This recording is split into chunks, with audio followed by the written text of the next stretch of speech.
Well, I mean, if I was in a caustic mood, I would say that's utter drivel. If I was in a gentle mood, I would say, well, I understand why people feel that way because it's repeated so often. But let's see if it's true. What is it? What can we give an example of something that it is true of? Well, you breathe, right? Now that's a function of a natural law. It's a biological function. And in fact, if I said to you, violate that law, you can't do it without killing yourself, right? So it's a powerful law.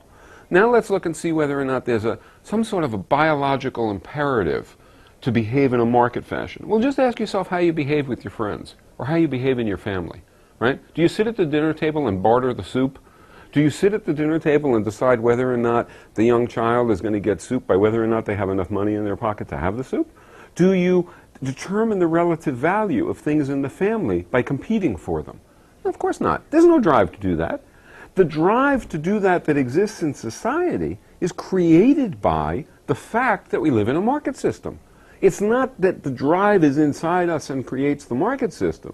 It's that the market system imposes an environment in which to behave any other way is to lose. So of course we behave that way. So you can think to yourself that it looks like it's coming from us. It looks like it's a law of nature. After all, it's in my personality. It's in my behavior. That's true. But the reason it's in our personalities, the reason it's in our behaviors, isn't because it was born there. It's because we live in a context. And historically, it's also true that the emergence of capitalist markets was a gigantic struggle, a gigantic imposition against the natural inclination of people to behave in a much more collective and social fashion. It had to be coercively imposed upon people. So it's not the case.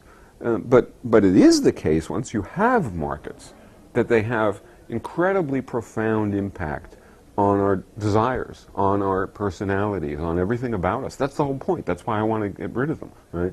It's because the question arises and displays something that's very true. For example, of a stark example, in the 1950s in the United States, it was called the golden age of capitalism. And there was a certain amount of output. So there was this much output per capita in the economy. And then 40 years later, there was double that. Almost exactly, just coincidentally, double the amount of output per capita. So if you think about it, you realize that if in 1995 people work half as long as they work in 1950, right, after 1955, then the output per person will be the same as it was in the golden age of capitalism. So you sort of ask yourself, well, why aren't we working 1 month on and 1 month off?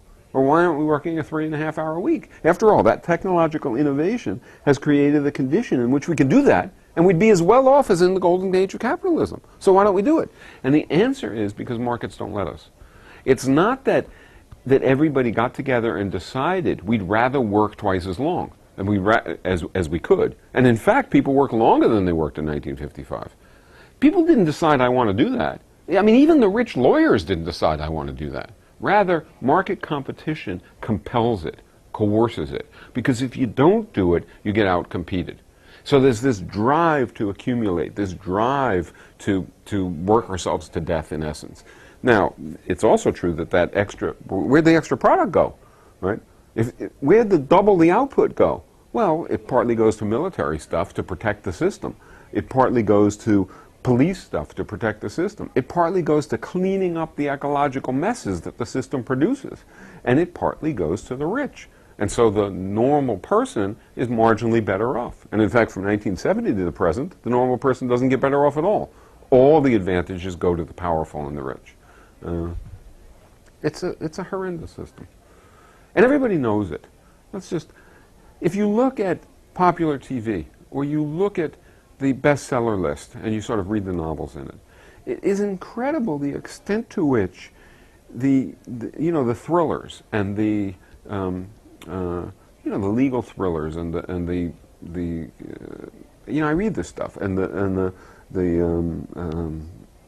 the mysteries and so on. It's incredible the extent to which they'll have things like the pharmaceutical company that's trying to get a profit by dumping its waste or by creating an incredible abomination of a product or by hurting its sick people, etc. And if you read it carefully, it actually understands why. Most of the time it doesn't attribute it to the nefarious individual. It turns out to be an outgrowth of the drives and the pressures of the institution. So at some level everybody knows this. At some level everybody understands it. But as you say, they think of it like aging. They think of it like the wind. They think of it as something inevitable. And so they feel like, yeah, I know it, but I don't want to wallow in it. I don't want to compete in it. In fact, I'd rather hide from it because it's so miserable. And there's nothing you can do about it. Well, the fact is there is something you can do about it. You can change it. I mean, we can actually live under a different system. Just imagine somebody saying under cannibalism or under slavery or under dictatorship, well, there's nothing you can do about it. Well, they'd be wrong. There is something you can do about it. You can get beyond these archaic systems and move closer and closer to fulfilling human capacities. And that's what we need to do.